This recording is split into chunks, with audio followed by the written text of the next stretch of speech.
మన హిందూ సంప్రదాయంలో గొప్పతనం సరస్వతీదేవి చిత్రం మీరు చూసుంటారు. అక్కడ నెమలి ఉంటుంది.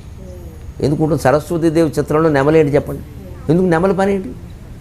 వీణ ఉందంటే సంగీతం, పుస్తకం ఉందంటే సాహిత్యం, హంస ఉందంటే ఆవిడ వాహనం. నెమలి ఎందుకు? నెమలి బ్రహ్మచర్యానికి సంకేతం. ఆడనెమలి మగనెమలి కలవకుండానే సంతానాన్ని కంటాయి. మగనెమలి నాట్యం చేస్తూ ఉంటే ఆడనెమలి పరవశించిపోయి ఆ దగ్గరకు వచ్చి ఆ కళ్ళ నుంచి ఓ ద్రవం స్రవిస్తూ ఉంటుంది. మగనెమలికి దగ్గరకు వచ్చి అలా ఆఘ్రాణిస్తుంది, గర్భం ధరిస్తుంది.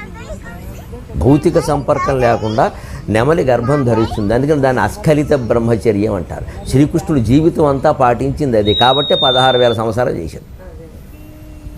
ఈ స్త్రీలందరూ భర్త అని వాళ్ళు అనుకున్నారు, కానీ ఆయన ఎప్పుడూ అనుకోలేదు. అందుకే శ్రీకృష్ణుడు శిరస్సు మీద నెమలి పింఛం ధరిస్తారు.